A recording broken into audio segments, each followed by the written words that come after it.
Hello friends, मैं नीता तिवारी आप सभी का स्वागत करती हूं आपके अपने स्मार्ट लर्निंग के प्लेटफॉर्म पे। दोस्तों, जैसा कि आप सभी जानते हैं कि हमारा सीटेट का जो पेपर है वो 31 जनवरी को होने वाला है। सो आज से हम क्वेश्चन आंसर डिस्कशन शुरू कर रहे हैं। ठीक है, ये एसएसटी हिस्ट्री का है। हम अभी एंशिएंट हिस्ट्री कर रहे हैं और ये हमारा जो है पार्ट 1 है। ठीक है, तो चलिए हम फटाफट अपने सवाल जवाब पे आते हैं। तो देखिए दोस्तों, पहला हमारा सवाल है कि सिंधु सभ्यता का क्षेत्रफल किस आकार का था। तो बताइए, सिंधु सभ्यता का क्षेत्रफल किस आकार का था। ऑप्शन देखिए, फर्स्ट है आयताकार, सेकंड वर्गाकार, जो थर्ड है वो है वृत्ताकार एंड फोर्थ है त्रिभुजाकार। तो आप सभी जानते हैं कि सिंधु सभ्यता का जो क्षेत्रफल है वो त्रिभुजाकार है। ठीक है, चलिए नेक्स्ट क्वेश्चन पे चलते हैं। नेक्स्ट देखिए, सिंधु सभ्यता से प्राप्त किस आकार की मुद्राएं मेसोपोटामिया से सुदृढ़ संबंध स्थापित करती हैं। ठीक है, तो आइए ऑप्शन देखते हैं। फर्स्ट है शंक्वाकार, बी सेकंड बेलनाकार, सी वर्गाकार और डी में है उपयुक्त में से कोई नहीं। तो किस तरीके की मुद्राएं मिली है हमें, बेलनाकार। ठीक है, तो इससे हमें पता चलता है कि जो सिंधुवासी थे उनका मेसोपोटामिया से व्यापार होता था, उनसे उनका संबंध था। चलिए नेक्स्ट आगे बढ़ते हैं। थर्ड देखिए, निम्नलिखित में से किसको सिंधु सभ्यता का निर्माता माना जाता है। ऑप्शन देखिए, सुमेरियन, बी व्यापारी, सी द्रविड़ और डी उपयुक्त में से कोई नहीं। तो हमारा आंसर क्या है, द्रविड़।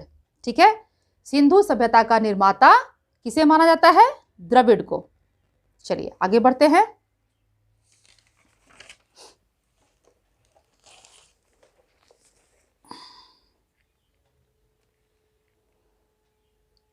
देखिए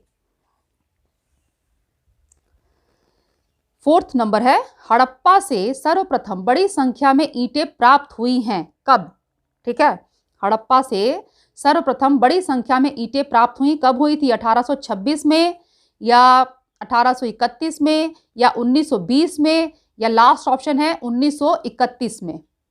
तो इसका आंसर होगा 1826 में। ठीक है, 1826 में हड़प्पा से सर्वप्रथम बहुत बड़ी संख्या में ईंटें प्राप्त हुई थी।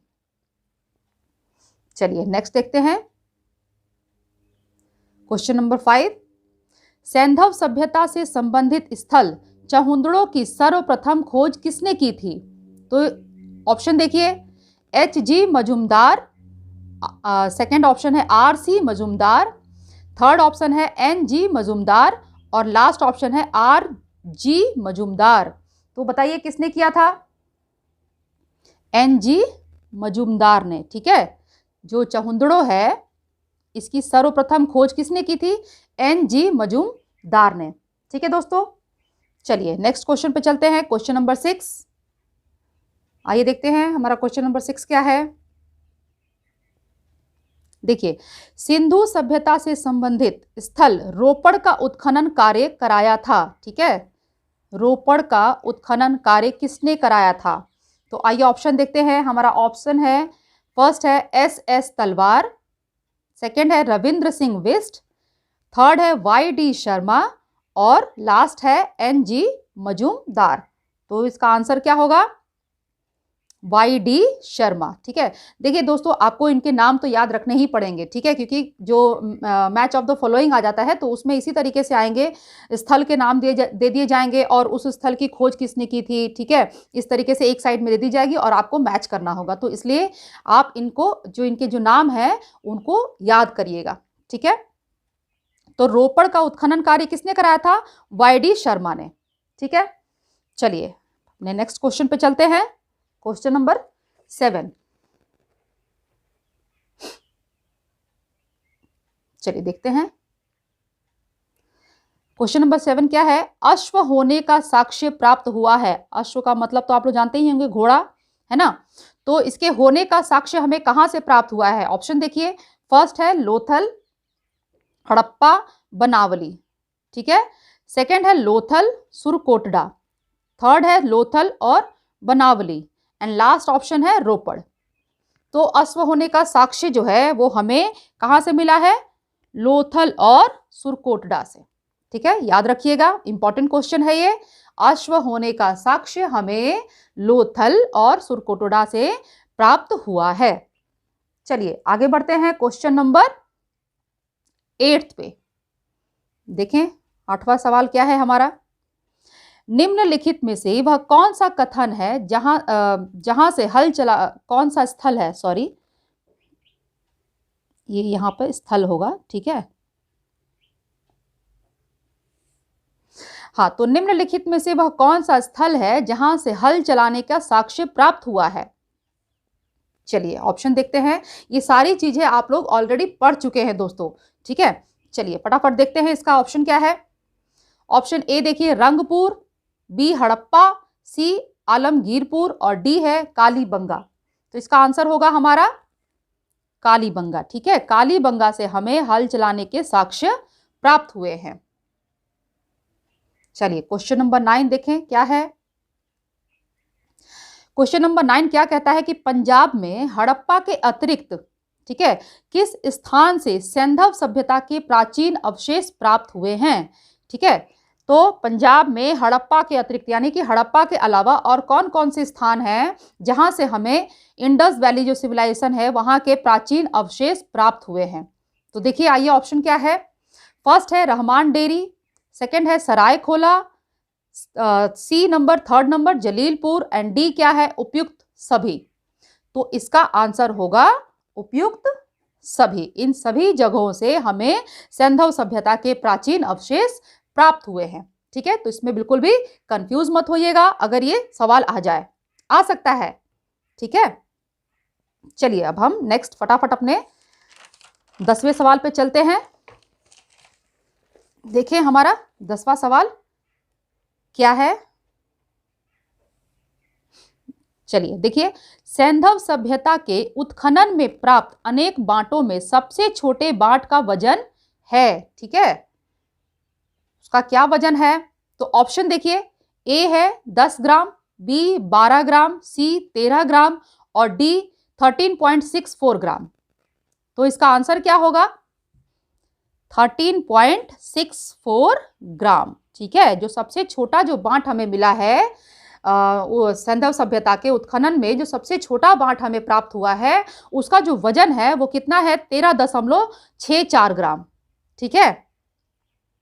चलिए फटाफट अब 11 नंबर पे चलते हैं। हमारा 11वां सवाल क्या है। देखिए, गुजरात राज्य के कच्छ जिले में स्थित स्थल सुरकोटड़ा की सर्वप्रथम खोज की थी। किसने की थी, आइए ऑप्शन देखते हैं। माधो स्वरूप वत्स ने, SR राव, जगतपति जोशी, NG मजूमदार। तो इसमें से हमारा आंसर क्या होगा, किसने की थी, जगतपति जोशी ने, ठीक है। गुजरात राज्य के कच्छ जिले में स्थित जो स्थल है सुरकोटड़ा, ठीक है, सुरकोटड़ा और लोथल, इन दोनों जगह से हमें अश्व के होने के साक्ष्य भी प्राप्त हुए हैं, ठीक है। तो ये बहुत इंपॉर्टेंट है इसलिए मैंने दोबारा आपके लिए रिपीट किया है। तो सुरकोटड़ा की सर्वप्रथम खोज किसने की थी, जगतपति जोशी ने, ठीक है। चलिए देखिए हमारा 12वां सवाल क्या है। 12वां सवाल है कि मोहनजोदड़ो नगर बसा हुआ था, देखिए 20 किलोमीटर के घेरे में, ऑप्शन, ठीक है। सेकंड ऑप्शन देखिए 15 किलोमीटर के घेरे में, थर्ड ऑप्शन 10 किलोमीटर के घेरे में और लास्ट ऑप्शन है हमारा 5 किलोमीटर के घेरे में। तो कितने किलोमीटर के घेरे में जो मोहनजोदड़ो नगर था वो बसा हुआ था। तो इसका आंसर क्या है बताइए। इसका आंसर होगा 5 किलोमीटर, ठीक है। इसका आंसर क्या होगा 5 किलोमीटर। ये सब चीजें छोटी छोटी चीजें हैं और यही सवाल में पूछे जाते हैं, इसलिए इन सबको आप बारीकी से इन पे ध्यान दीजिएगा और याद रखिएगा दोस्तों। चलिए नेक्स्ट क्वेश्चन देखते हैं। हमारा 13 क्वेश्चन क्या है।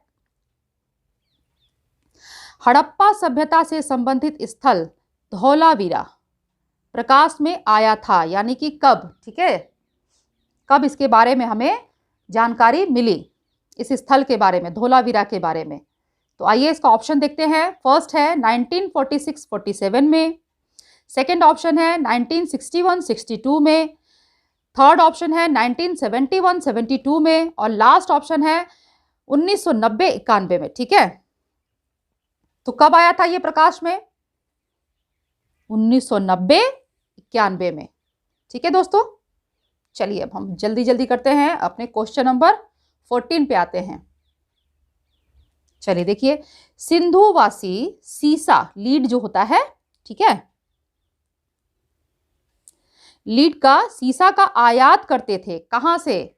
सौराष्ट्र से, सेकंड ऑप्शन है महाराष्ट्र से, थर्ड ऑप्शन दक्षिण भारत से, या लास्ट ऑप्शन है मध्य एशिया से। तो सिंधुवासी सीसा का आयात कहां से करते थे? दक्षिण भारत से। ठीक है, बहुत ही इंपॉर्टेंट क्वेश्चन है। देखिए, जो इंपॉर्टेंट क्वेश्चंस हैं उनको आप लोग बहुत ही एकदम याद रखिएगा। ठीक है, चलिए फटाफट 15वां सवाल देखते हैं हमारा क्या है। हड़प्पा सभ्यता के लोग उपासना करते थे किसकी? ठीक है, हड़प्पा सभ्यता के जो लोग थे वो किसकी उपासना करते थे? विष्णु की, वरुण की, मातृदेवी की, या इंद्र की? तो इसका आंसर क्या है? मातृदेवी की। ठीक है, हड़प्पा सभ्यता के जो लोग थे वो मातृदेवी की उपासना करते थे। चलिए अब हम जल्दी से अपने 16वें सवाल पे आते हैं। हमारा 16वां सवाल क्या है, देख लेते हैं। चलिए देखिए, मोहनजोदड़ो से प्राप्त मुख्य नाली का आकार है, ठीक है, ये भी इंपॉर्टेंट है। मुख्य नाली का आकार क्या है? ऑप्शन देखिए, 10 इंच गहरा और 5 इंच चौड़ा। नेक्स्ट है 12 इंच गहरा और 9 इंच चौड़ा। थर्ड ऑप्शन है 10 इंच गहरा और 9 इंच चौड़ा। देख रहे हैं कितना करीबी है ये, तो इसमें बिल्कुल भी आप कंफ्यूज मत होइएगा। ठीक है, और नेक्स्ट लास्ट है ऑप्शन आपका 12 इंच गहरा और 10 इंच चौड़ा। ठीक है, तो इसका सही आंसर है बी। ठीक है, 12 इंच गहरा और 9 इंच चौड़ा। ठीक है, तो ये आप याद रख लीजिएगा कि जो मोहनजोदड़ो की जो मुख्य नाली है उसका जो आकार है वो 12 इंच गहराई है और 9 इंच उसकी चौड़ाई है। ठीक है फ्रेंड्स, चलिए फटाफट हम चलते हैं 17वें सवाल पे। बहुत ही आसान सवाल है ये। निम्नलिखित में से कौन सा कथन सत्य है? ठीक है, इसमें से कौन सा जो कथन है वो सत्य है, सही है? फर्स्ट ऑप्शन है सिंधु सभ्यता ग्रामीण सभ्यता थी। नेक्स्ट, सिंधु सभ्यता मिश्रित सभ्यता थी। थर्ड है सिंधु सभ्यता नगरीय सभ्यता थी। और लास्ट ऑप्शन है सिंधु सभ्यता आदिम सभ्यता थी। तो बताइए, सिंधु सभ्यता किस तरीके की सभ्यता थी? तो इसका आंसर बहुत ही आसान है, आप सभी जानते हैं, सिंधु सभ्यता नगरीय सभ्यता थी, है ना। चलिए फटाफट 18वां सवाल देखें हमारा क्या है। ये भी बहुत आसान है, आप सभी जानते होंगे।